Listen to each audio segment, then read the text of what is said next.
نحمده ونصلي ونسلم على رسوله الكريم أما بعد فأعوذ بالله من الشيطان الرجيم بسم الله الرحمن الرحيم إن يثقفوكم يكونوا لكم أعداء ويبسطوا إليكم أيديهم وألسنتهم بالسوء ودوا لو تكفرون پر 28 سورہ ممتحنہ رکوع 1 آیت نمبر 2 تا 6 مذکورہ آیتوں میں وعید شدید ہے ان لوگوں کے لیے جو اللہ کی دشمنوں کو، رسول اللہ صلی اللہ علیہ وسلم کے دشمنوں کو، قرآن کے دشمنوں کو، مسلمانوں کے دشمنوں کو دوست بناتے ہیں اور ان سے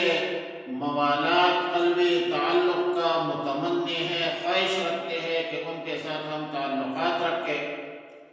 تو اللہ تعالیٰ نے فرمایا کہ یَسْتَفُوكُمْ يَكُونُ لَكُمْ أَعْدَاءً، یعنی ان لوگوں سے یہ امید رکھنا کہ وہ موقع پانے کے باوجود تمہارے ساتھ رواداری رکھیں گے، اس کا کوئی امکان نہیں۔ یہ محض خواب است و خیال است و محال است و جنون۔ جب بھی ان بدبختوں کو موقع ملے گا تو یہ لوگ مسلمانوں کے خلاف اپنے حسد اور بغض نکالیں گے۔ قد بدت البغضاء من افواہہم وما تخفی صدورہم اکبر۔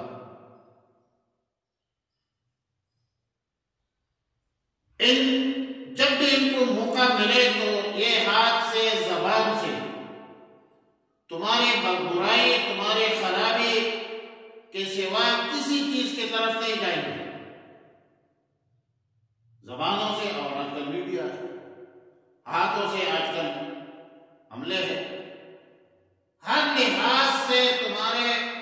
خلاف عداوت کا اظہار کریں گے، اور عداوت کا اظہار یہ ہے کہ وَدُّوا لَوْ تَكْفُرُونَ۔ وہ اس کو نہیں دیکھتے کہ آپ کے پاس پیسہ ہے، وہ یہ نہیں دیکھتے کہ آپ کے پاس تجارت ہے، تعمیر ہے، ترقی ہے، یہ نہیں، مادیات کو نہیں دیکھتے۔ وہ صرف اس بنیاد پر چاہتے ہیں کہ وَدُّوا لَوْ تَكْفُرُونَ، تمہیں کافر بنانا چاہتے ہیں۔ جب تم ان سے دوسرے کا ہاتھ بڑھائیں گے تو ان کے دوسرے تمہارے ایمان کی قیمت پر ہوگی، اور یہ اللہ کے دشمن ہیں، یہ چاہتے ہیں کہ تم کفر میں مبتلا ہو، وَدُّوا لَوْ تَكْفُرُونَ، اور کفر کے بغیر یہ لوگ راضی نہیں ہوں گے۔ کتنا راضی کرو گے اس کو؟ مین مسئلہ ایمان کا کہ آپ مسلمان کو نشانہ بنایا جا رہا ہے، اور اگر آپ چاہتے ہیں کہ ہم اپنے اولاد کے خاطر، مال وغیرہ کے خاطر ان کے ساتھ دوستی کا ہاتھ بڑھائیں گے اور یہ ہمیں نفع دیں گے، لن تنفعکم ارحامکم ولا اولادکم یوم القیامہ، بروز قیامت تمہارے یہ رشتے ناطے، تمہارے اولاد یقیناً کام نہیں آئے گے۔ بروز قیامت یہ سب تعلقات ختم ہو جائیں گے۔ یوم یفر المرء من اخیہ وامہ وابیہ وصاحبتہ وبنیہ لکل امرئ منہم یومئذ شأن یغنیہ۔ بروز قیامت اولاد والدین سے اور والدین اولاد سے بانٹتے پھریں گے، ایک نیکی کے لیے۔ اور اس میں اصلاً اشارہ ہے حضرت حاتم بن ابی بلتع رضی اللہ تعالیٰ عنہ کی عذر کی طرف، اور اس کی عذر کی تردید، جس نے اولاد کی محبت میں مبتلا ہو کر یہ خط لکھا تھا، یہ کام کیا تھا، مشرکین مکہ کو خط لکھا تھا۔ لہذا اللہ تعالیٰ نے فرمایا کہ خوب سمجھو کہ بروز قیامت وہ اولاد تمہارے کام نہیں آئے اور تمہاری مال دولت کام آئے گی۔ وما یغنی عنہ مالہ اذا تردى، لہذا مال و اولاد کی وجہ سے اپنے آخرت کو برباد کرنا یہ ناعاقبت اندیشی، اپنے انجام سے بے خبری۔ مال اور اولاد کو ظاہر ایک امتحان ہے، آزمائش ہے۔ انما اموالکم و اولادکم فتنہ، مال و اولاد کی محبت جو ہے مبتلا ہو کر اللہ کے احکامات اور رسول اللہ مبارک صلی اللہ علیہ وسلم کے تعلیمات کو چھوڑنا، یہ بربادی ہے، تباہی ہے۔ امت کو کہا کہ یہ مت کرو۔ صحابہ کے دور میں ہوا ہے، حضرت ابو لبابہ رضی اللہ تعالیٰ عنہ نے کہ انہوں نے اشارے سے کہا کہ تمہارا کام بس ذبح ہے۔ اللہ نے منع فرمایا کہ لا تخونوا اللہ والرسول وتخونوا اماناتکم وعہدکم وانتم تعلمون۔ قد كان لكم قسوة حسنة في ابراہیم، یہ ترک موالات کی تاکید ہے، مزید تاکید ہے کہ سیدنا ابراہیم علیہ السلام کے حالات پر نظر ڈالے، ان کی زندگی پر نظر ڈالے، ان کے کردار پر نظر ڈالے۔ پورا خاندان مشرک ہے، لیکن ابراہیم علیہ السلام نے کھل کر کہا، بیداری کا، برات کا اعلان کیا کہ جب تک تم اللہ پر ایمان نہیں لاؤ گے، شرک سے بیزاری اختیار نہیں کرو گے، تو میرے اور آپ کے درمیان جو ہے عداوت کی دیوار ہے،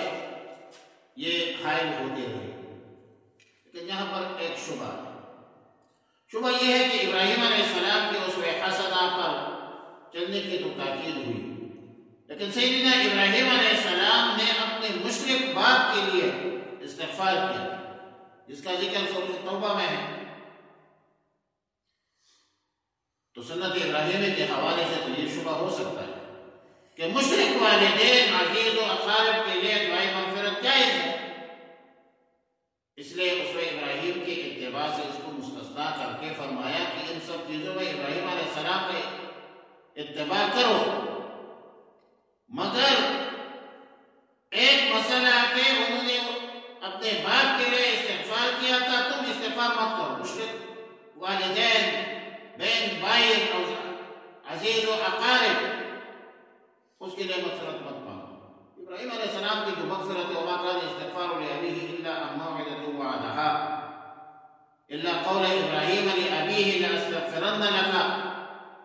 ابراہیم علیہ السلام کا جو گزر سورہ توبہ میں گزر چکا ہے، انہوں نے باپ کے لیے استغفار کا وعدہ کیا تھا، وما كان استغفار لأبيه إلا عن موعدة وعدها، اور پھر جب اس کو یقین ہو گیا، معلوم ہو گیا کہ وہ اللہ کا دشمن ہے، تو ابراہیم علیہ السلام نے برات کا اعلان کر دیا۔ فلما تبین له انه عدو للہ تبرأ منه، مطلب یہی ہے۔ بعض اہل علم مفسرین فرماتے ہیں کہ اللہ قول ابراہیم کی استثناء منقطع ہے، جس کا حاصل یہ ہے کہ سیدنا ابراہیم علیہ السلام کا اپنے باپ کے لیے استغفار اسوہ ابراہیمی کی منافی نہیں ہے، کیونکہ انہوں نے اس بنا پر استغفار کر لیا تھا، اس گمان پر استغفار کیا تھا کہ وہ مسلمان ہو گیا،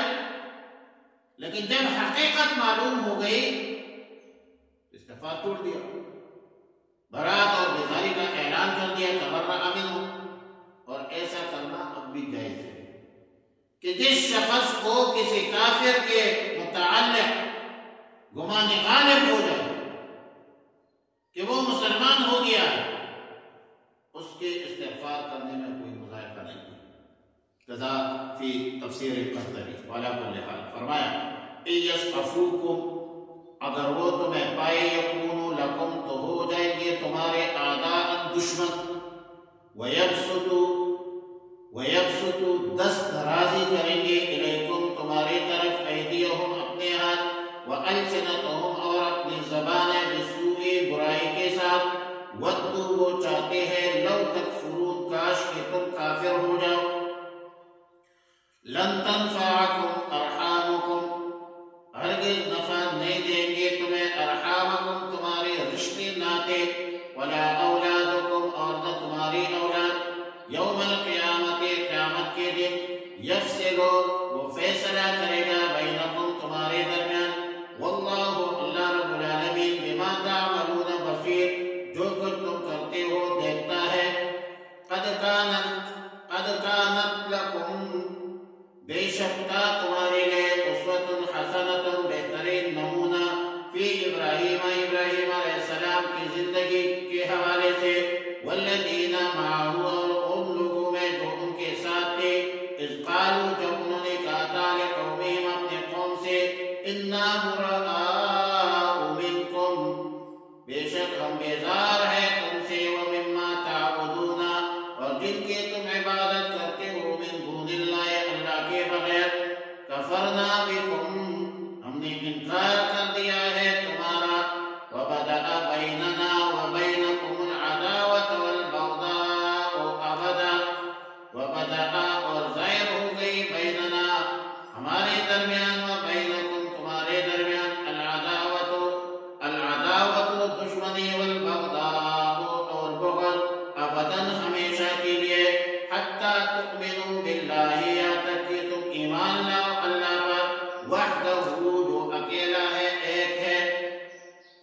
الا قول ابراہیم مگر ابراہیم علیہ السلام کا یہ قول لأبیہ اپنے باپ کے لیے، لأستغفرن لک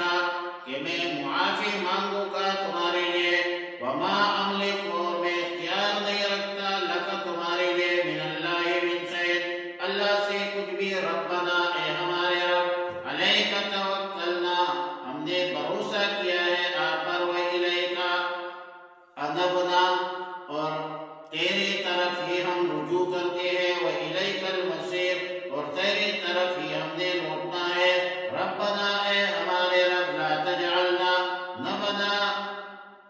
تجعلنا نہ بنائے ہمیں فتنةً تختِ مشق للذین ان لوگوں کے لیے کفروا جو کافر ہے، واغفر لنا معاف کر دے ہمیں، ربنا اے ہمارے رب، انک انت العزیز الحکیم بے شک تو ہی غالب ہے حکمت والا ہے، لقد کان لکم فیہم اسوۃ حسنۃ یقیناً ہے تمہارے لیے، فیہم ان میں اسوۃ حسنۃ ایک بہترین نمونہ، لمن کان یرجو اللہ اس کے لیے جو امید رکھتا ہے اللہ سے، والیوم الآخر اور آخرت کے دن کی، ومن یتولی اور جو کوئی نافرمانی کرے، فإن اللہ بے شک اللہ رب العالمین، هو الغنی اللہ بے نیاز ہے، الحمید حمد کے لائق ہے، خوبی والا ہے۔ اللہم ربنا تقبل منا انک انت السمیع العلیم وتب علینا یا مولانا انک انت التواب الرحیم، اللہم احسن عاقبتنا فی الامور کلها واجرنا من خزي الدنيا وعذاب الآخرة، اللهم وفقنا لما تحب وترضى، وصلى الله تعالى على خير خلقه محمد وآله وأصحابه وأزواجه